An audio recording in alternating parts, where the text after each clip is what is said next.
શ્યામ કુમારના નમસ્કાર। આજના વિડીયોમાં આપનું સ્વાગત છે। તો ચાલો દરરોજની જેમ આજે પણ મેળવીએ ઉપયોગી જાણકારી, પણ ચેનલને સબસ્ક્રાઇબ કરવાનું ભૂલતા નહીં। બાળક પોતાના જીવનમાં કેટલી પ્રગતિ કરશે અને કેવા પ્રકારનો વ્યક્તિ બનશે તે મોટાભાગે તેના માતાપિતાના હાથમાં હોય છે। નાનપણથી જ તે તેના માતાપિતા પાસેથી ક્યાંક ને ક્યાંક જે મૂલ્યો અને ટેવો શીખે છે તે તેના ભવિષ્યનો પાયો નાખે છે। તેથી કેટલીક નાની આદતો જે જીવન પર ઊંડી અસર કરે છે તેને બાળપણથી જ બાળકોના દિનચર્યામાં સામેલ કરવી જોઈએ। સામાન્ય રીતે મોટાભાગના માતાપિતા ફક્ત બાળકોના અભ્યાસ અને કેટલીક મૂળભૂત બાબતો પર ધ્યાન આપે છે, જે પણ મહત્વપૂર્ણ છે। પરંતુ આ સાથે બાળકની દિનચર્યામાં કેટલીક પ્રવૃત્તિઓનો સમાવેશ કરવો પણ મહત્વપૂર્ણ છે, જે તેને ઘણી સામાજિક કુશળતા અને વધુ સારું જીવન જીવવા માટે પ્રેરણા આપશે। ઉપરાંત આ ટેવો બાળકના ભવિષ્ય પર પણ ઊંડી હકારાત્મક અસર કરશે। તો અહીં જાણો, બાળકોએ દરરોજ કયા કાર્યો કરવા જોઈએ। બાળકોમાં દરરોજ પ્રાર્થના કરવાની આદત પાડો। માતા પિતાએ નાનપણથી જ તેમના બાળકોને દરરોજ પ્રાર્થના કરવાની ટેવ પાડવી જોઈએ। આના ઘણા ફાયદા છે। પ્રથમ તો બાળક તમારી સંસ્કૃતિને વધુ સારી રીતે સમજે છે અને બીજું, બાળકને ભાવનાત્મક ટેકો પણ મળે છે।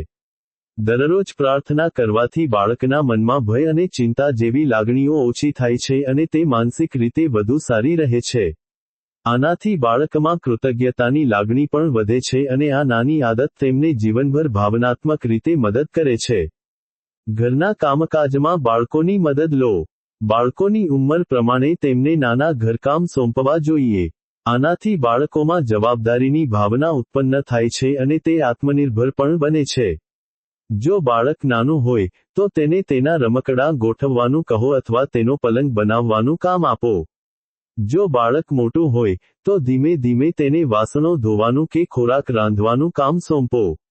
તમે બાળકોને કરિયાણાની ખરીદી માટે પણ મોકલી શકો છો।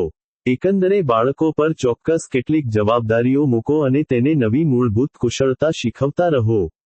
બાળકોમાં પરિવાર સાથે જમવાની આદત પાડો। પહેલાના સમયમાં આખું કુટુંબ સાથે બેસીને ભોજન કરતું હતું। ત્યાં ખૂબ મજા અને હાસ્ય હતું, અને જો ઘરમાં કોઈને સમસ્યા હોય તો તેનો ઉકેલ ત્યાં જ મળી જતો। પરંતુ આજકાલ મોટાભાગના પરિવારોમાં દરેક વ્યક્તિ પોતાના ફોનમાં વ્યસ્ત રહીને અલગ બેસે છે અને ખાય છે। આની અસર કૌટુંબિક બંધન પર પણ સ્પષ્ટપણે પડી છે। આવી સ્થિતિમાં માતાપિતાએ તેમના બાળકને બાળપણથી જ પરિવાર સાથે ખાવાની આદત પાડવાનો પ્રયાસ કરવો જોઈએ। આનાથી ન ફક્ત તમારા સંબંધો મજબૂત થશે, પણ તમારું બાળક તેની સમસ્યાઓ અને તેના મનમાં ચાલી રહેલી વાતો પણ તમારી સાથે શેર કરશે। આ ઉપરાંત બાળકની ખાવાની આદતોમાં પણ સુધારો થશે। બાળકો સાથે તેમના અને તમારા દિવસ વિશે વાત કરો। રાત્રે સૂતા પહેલા માતા પિતાએ તેમના બાળકો સાથે થોડો સમય ચોક્કસ બેસવું જોઈએ। આ શ્રેષ્ઠ સમય છે જ્યારે તમે તમારા બાળક સાથે ભાવનાત્મક રીતે જોડાઈ શકો છો અને તમારા બંધનને વધુ મજબૂત બનાવી શકો છો। આ સમય દરમિયાન બાળકને ચોક્કસ પૂછો કે તેનો દિવસ કેવો ગયો અને તેને એ પણ જણાવો કે તમારો દિવસ કેવો રહ્યો। આનાથી બાળક ખુલ્લેઆમ તમારી સાથે બધું શેર કરશે અને તમારા વિશે ઘણા પ્રશ્નો પણ પૂછશે।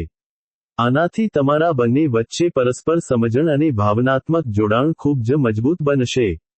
આ ઉપરાંત બાળકની વાતચીત કુશળતામાં પણ સુધારો થશે।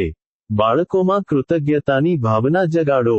બાળકને દરરોજ રાત્રે સૂતા પહેલા કૃતજ્ઞતા જર્નલિંગ કરવાનું કહો। આ ખૂબ જ ઔપચારિક રીતે કરવાની જરૂર નથી। તમે તેમને ફક્ત તેમના જીવન માટે ભગવાન અથવા બ્રહ્માંડનો આભાર માનવા માટે કહી શકો છો। તમે તેમને ભગવાનનો આભાર માનવા માંગતા હોય તેવી કોઈપણ 5 બાબતોની યાદી બનાવવાનું કહી શકો છો। એકંદરે ઉદ્દેશ્ય બાળકમાં કૃતજ્ઞતાની ભાવના પ્રેરિત કરવાનો છે। આનાથી બાળકમાં જીવન પ્રત્યે સકારાત્મક દૃષ્ટિકોણ ઉત્પન્ન થશે અને તે માનસિક રીતે ખુશ અને હળવા પણ રહેશે। આ આદત બાળકને ફક્ત હમણાં જ નહીં પરંતુ તેના જીવનભર ખૂબ ઉપયોગી થશે।